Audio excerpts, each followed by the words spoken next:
Good morning, students. Today in this video, I will explain the activities of chapter number 5, that is the human respiratory system. So let us start with the first activity. So to identify that exhaled air contains carbon dioxide, ठीक है, हमने इस चीज़ को proof करना है कि जो excelled air है, एक्सेल्ड एयर मीन्स जो हम एयर छोड़ते हैं, ठीक है, जब हम सांस छोड़ते हैं उस एयर को हम क्या बोलेंगे, एक्सेल्ड एयर, उसमें कार्बन डाइऑक्साइड गैस प्रेजेंट है, ठीक है। इसके लिए आपने क्या करना है, लाइम वाटर लेना है, वाटर में लाइम को मिक्स करना है। आप कैसे लाइम वाटर बनाओगे, आपने वाटर में कार्बन हाइड्रोक्साइड को मिक्स करना है, डिज़ोल्व करना है। उसके बाद आपने क्या करना है, सिंपल एक प्लास्टिक स्ट्रॉ लेनी है, ठीक है। स्ट्रॉ लेने के बाद आपने उसको अपने माउथ में रख के ब्रीद आउट करना है। ब्रीद आउट मीन्स सांस को छोड़ना है थ्रू माउथ, ठीक है। जब आप फ्यू टाइम्स सांस को छोड़ोगे तो आप देखोगे जो लाइम वाटर है वो मिल्की होना स्टार्ट हो जाएगा, ठीक है। ये प्रूफ है कि जब लाइम वाटर कार्बन के साथ रिएक्ट करता है तो वो क्या प्रोडक्ट बनता है, मिल्की मिल्की वाटर बन जाता है, ठीक है। So that shows that exhaled air contains carbon dioxide. So next activity is to count the number of breaths in 1 minute, ठीक है। आपने क्या करना है, आपने सिंपली काउंट करना है कि आप 1 मिनट में कितनी टाइम ब्रीथ करते हो, ठीक है। This is a simple activity that you will do with your brothers, sisters, or with your family members. If you are in the school, then we can do this activity with our friends, but now you can do this activity with your family members. Next is to observe breathing rate under different conditions. Okay, now we will do an activity to observe the breathing rate, ठीक है। हम देखेंगे कि जब हम different activities करेंगे तो हमारा ब्रीदिंग रेट कैसे चेंज होता है। So count the number of breaths per minute before walking, after brisk walking for 10 minutes, after running for 10 minutes and then after resting for 10 minutes. Your observation would look similar to as given below, ठीक है।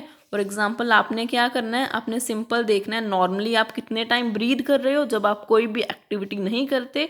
आपने फिर देखना है कि जब आप simple walk के बाद फिर आपने काउंट करना है कि आपका ब्रीदिंग रेट क्या है। उसके बाद जब रनिंग करने के बाद आपने थोड़ी देर रन करना है, उसके बाद आपने अपना ब्रीदिंग रेट चेक करना है कि क्या होगा। और ठीक है, जब आप रनिंग करने के बाद थोड़ी देर रेस्ट करोगे तो उसके बाद से फिर आपने अपना ब्रीदिंग रेट काउंट करना है, ठीक है। बेटा जब आप नॉर्मल होगे, हम कोई भी एक्टिविटी नहीं कर रहे, उस टाइम पे हमारी जो बॉडी की ऑक्सीजन डिमांड है वो कम होगी। अगर ऑक्सीजन डिमांड कम होगी तो हमारा ब्रीदिंग रेट भी कम होगा। सेम वे में जब आप वॉक कर रहे होगे तो हमारी मसल्स इन्वॉल्व हो रहे हैं क्योंकि हमारी लेग्स मूव कर रही हैं। जब भी हमारी मसल्स और बोन्स मूव करेंगी, उनको मूव करने के लिए हमें क्या चाहिए, एनर्जी चाहिए। तो एनर्जी के लिए क्या करना होगा, जो ग्लूकोज प्लस ऑक्सीजन का रिएक्शन होगा उसके बाद ही हम एनर्जी मिलेगी, ठीक है। हमारी रिक्वायरमेंट क्या है, ऑक्सीजन। ऑक्सीजन की रिक्वायरमेंट बढ़ेगी, जब ऑक्सीजन की रिक्वायरमेंट बढ़ेगी तो हमारा ब्रीदिंग रेट भी इंक्रीज होगा। सेम वे में जब आप रनिंग करोगे तब आपकी बॉडी एक्टिविटीज़ और इंक्रीज हो गई। अगर बॉडी एक्टिविटीज़ इंक्रीज हुई हैं, एनर्जी डिमांड्स इंक्रीज होंगी, एनर्जी डिमांड्स इंक्रीज होंगी तो ऑक्सीजन डिमांड इंक्रीज होगी। अगर ऑक्सीजन डिमांड इंक्रीज होगी तो क्या इंक्रीज हो जाएगा, आपका ब्रीदिंग रेट, ठीक है। और जब आप रेस्ट फेज में होगे, जब आप रेस्ट कर रहे होगे, तब आपकी बॉडी जो बॉडी एक्टिविटीज़ कम होंगी, ऑक्सीजन डिमांड कम होगी और सेम वे में जो ब्रीदिंग रेट है वो भी कम होगा। आई होप इसके बाद आपको ये एक्टिविटी और जो ब्रीदिंग रेट में चेंज है वो समझ आ जाएगा। Next is to prepare a model and demonstrate the mechanism of breathing, ठीक है। सिंपल आप यहाँ पे एक मॉडल बनाओगे जिससे आपको पता चलेगा कि हमारी बॉडी में जो ब्रीदिंग है वो कैसे हो रही है। हमने देखा था ना, ब्रीदिंग में क्या था, जो लंग्स हैं इनहेलेशन में आउटवर्ड मूव कर रहे हैं और जो डायफ्राम है वो डाउनवर्ड मूव कर रहा है। During inhalation ribs will move outward and diaphragm will move downwards, okay. इसके लिए हमने मॉडल प्रिपेयर करना है। कैसे करना है, आपने सिंपल एक बॉटल लेनी है और उसके वो बेस से कट कर देना है, ठीक है। कट करने के बाद आपने एक वाई शेप्ड प्लास्टिक ट्यूब लेनी है और जो उसके वाई शेप वाले वाई साइड वाली 2 ट्यूब्स हैं उसके ऊपर आपने बैलून्स को लगा देना है। लेकिन ठीक है, जो बैलून्स हैं वो डिफ्लेटेड होने चाहिए। डिफ्लेटेड मीन्स उनमें एयर नहीं होनी चाहिए।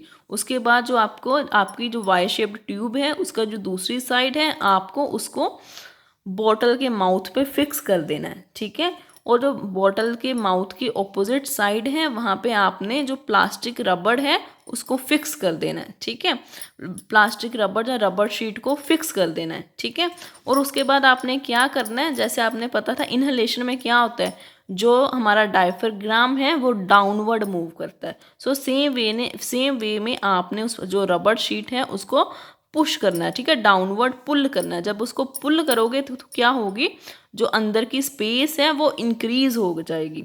जब स्पेस इंक्रीज होगी जो एयर है वो अंदर एंटर करेगी। जब एयर एंटर करेगी जो ये बैलून है बैलून में एक्स्ट्रा एयर एंटर कर जाएगी, क्योंकि हमारी बॉटल की ओपनिंग पे हमने क्या लगाई है, स्ट्रॉ।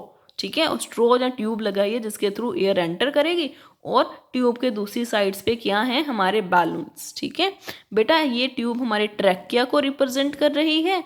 ये दोनों जो साइड ट्यूब है वाई ट्यूब की वो हमारे ब्रोंकाई को रिप्रेजेंट कर रही है, और जो ये दोनों बैलून्स हैं वो हमारे लंग्स को रिप्रेजेंट कर रहे हैं। सेम वे में जब आप इस रबर को छोड़ोगे तो क्या होगा, जो कैविटी है उसका साइज क्या हो जाएगा, कम हो जाएगा। जो एक्स्ट्रा एयर होगी वो इस कैविटी से निकल जाएगी। ठीक है, पुश्ड आउट हो जाएगी। सो जिसकी जब एयर निकल जाएगी, जो एक्स्ट्रा एयर किस में थी, वो बैलून में थी, वो बैलून फिर से क्या हो जाएंगे, डिफ्लेटेड। ओके, सो बेटा this is all about the model that will demonstrate the mechanism of breathing. So beta, on the next page also there is very important and valuable information is given. So the first one is smoking damages the lungs. ठीक है, जो smoking है वो हमारे lungs को damage करती है। ठीक है, कैसे डैमेज करती है, जो लंग्स हैं उनको वो बिल्कुल ही टिश्यूज़ को बिल्कुल डैमेज कर देगी। अगर टिश्यूज़ डैमेज होंगी, जो एयर सैक्स हैं वो प्रॉपरली एक्सपैंड आउट नहीं कर पाएंगे, कॉन्ट्रैक्ट नहीं कर पाएंगे। जब वो प्रॉपरली एक्सपैंड आउट नहीं कर पाएंगे, कॉन्ट्रैक्ट नहीं कर पाएंगे, जो ईयर की एंट्री है, ईयर का एक्सचेंज है वो नहीं हो पाएगा। ठीक है, जिसके कारण जो वो पर्सन है उसको ब्रीदिंग में प्रॉब्लम होगी, and that will lead to the severe diseases. So smoking is very harmful to health as it damages the lung tissue. ठीक है, जो स्मोकिंग है वो हमारे लंग के टिश्यू को डैमेज करती है। The breathing becomes very difficult and the person में सफ़र फ्रॉम परसिस्टेंट कफ। जो हमारी ब्रीदिंग है वो डिफ़िकल्ट हो जाती है, जिसके कारण जो पर्सन है उस परसिस्टेंट मीन्स कंटिन्यूसली उसको कफ होता है, मीन्स खांसी आती है। It can even lead to lung cancer and other diseases. ठीक है, जो स्मोकिंग है उसके रिजल्ट्स क्या हो सकते हैं, उस पर्टिकुलर पर्सन को लंग कैंसर भी हो सकती है और उसको अदर डेडली डिसीजेस भी हो सकती हैं। Next is why do we yawn, that is उबासी लेना। हम उबासी क्यों लेते हैं, हम यौन क्यों करते हैं। According to the scientist, when a person is drowsy, sleepy or tired, the breathing rate slows down and the body does not get enough oxygen. ठीक है, साइंटिस्ट के अकॉर्डिंग जब एक पर्सन स्लीपी फील कर रहा होता है, टायर्ड फील कर रहा होता है, तो उसका जो ब्रीदिंग रेट है वो कम हो जाता है। अगर ब्रीदिंग रेट कम होगा, इट मीन्स जो हमारी बॉडी में ऑक्सीजन है वो भी क्या हो, उसका अमाउंट भी क्या हो जाएगा, कम हो जाएगा। ठीक है, so it will send a signal to the brain to take deep breaths in order to take in more air. ठीक है, जब हमारी बॉडी में ऑक्सीजन का कंटेंट, ऑक्सीजन का अमाउंट कम होगा तो हमारे ब्रेन को एक सिग्नल जाएगा। वो सिग्नल क्या कहेगा कि हमें डीप ब्रेथ्स लेनी चाहिए, सो डैट जो हमारी बॉडी में ऑक्सीजन की डिमांड है वो फुलफिल हो सके। So yawning helps in taking a deeper breath, thereby inhaling more oxygen. ठीक है, सो yawning है वो हेल्प करती है कि हम डीप ब्रेथ ले सकें, सो डैट हमारी बॉडी की ऑक्सीजन डिमांड्स पूरी हो सकें। सो बेटा the next one is the why do we sneeze. ठीक है, हम सभी स्नीज क्यों करते हैं. Sneezing happens when some irritation occur in the nasal passage.